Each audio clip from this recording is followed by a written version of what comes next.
So hey guys what's up, welcome to my YouTube channel. तो आज की इस वीडियो में हम करने जा रहे हैं एक्सरसाइज 2.2 का बेसिक्स। अगर आपको एक्सरसाइज 2.1 के सभी क्वेश्चंस देखने हैं तो उनका जो वीडियो लिंक है वो डिस्क्रिप्शन बॉक्स में, ठीक है। तो एक्सरसाइज 2.2 के बेसिक्स में आज हम सबसे पहले पढ़ेंगे रिलेशन और फिर हम पढ़ेंगे एरो डायग्राम, ठीक है। जैसा कि आपको पता है चैप्टर 2 का नाम क्या है? चैप्टर 2 का नाम है रिलेशन एंड फंक्शन। लेकिन अभी तक हमने रिलेशन के बारे में कुछ भी पढ़ा नहीं है।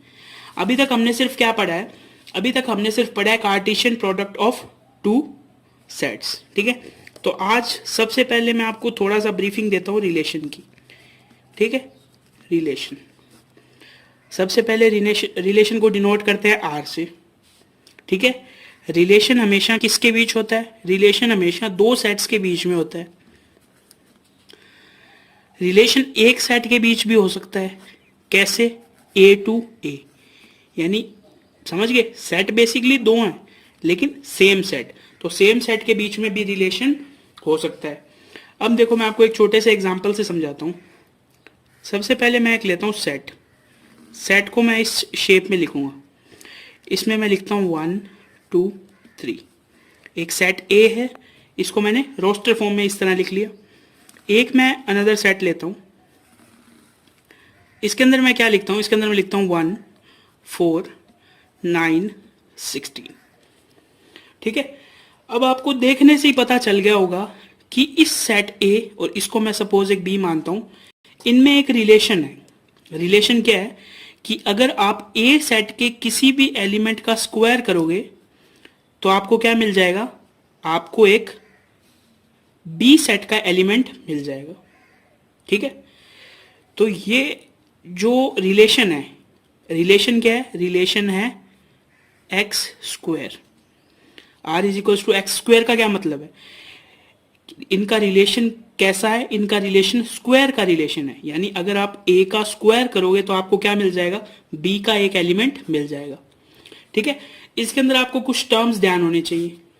ये जो सेट ए है, या फिर जो अपन कहते हैं ये जो पहला सेट है, इसको कहते हैं डोमेन।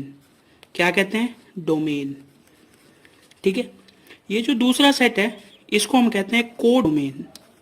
क्या कहते हैं? को डोमेन, ठीक है।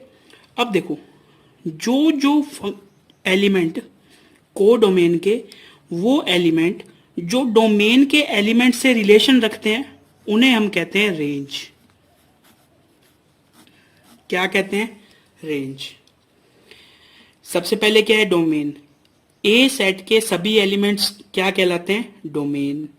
बी सेट के सभी एलिमेंट क्या कहलाते हैं? को डोमेन।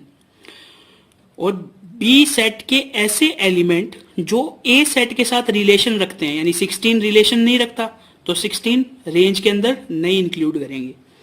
और ये जो डायग्राम है, समझ गए, ये दो ऑल शेप एंड ये एरो, इस पूरे डायग्राम को हम क्या कहते हैं? Arrow diagram. क्या कहते हैं? Arrow diagram.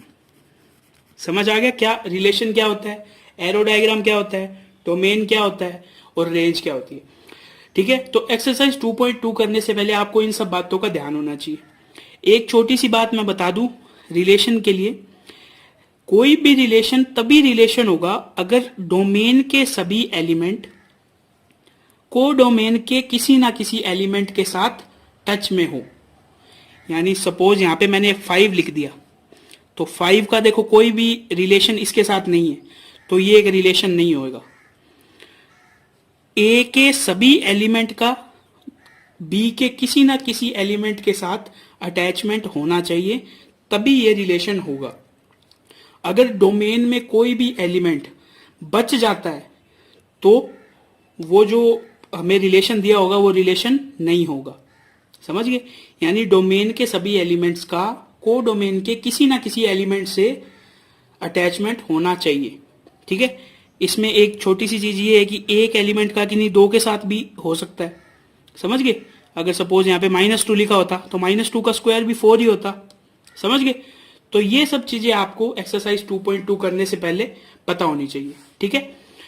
तो इनमें से कुछ चीजें ऐसे हैं जो आपको समझ नहीं आ रही होंगी, वो आपको तब समझ में आएंगी जब हम एक्सरसाइज 2.2 से पहले के एग्जाम्पल करेंगे, ठीक है। तो आज की वीडियो में एक बार इतना ही रखते हैं। नेक्स्ट वीडियो में करेंगे एक्सरसाइज 2.2 से पहले के एग्जाम्पल। अगर आपका अभी भी कोई डाउट हो इनमें तो आप मेरे को कमेंट सेक्शन में पूछ सकते हो। आज की वीडियो में बस इतना ही। Thanks for watching.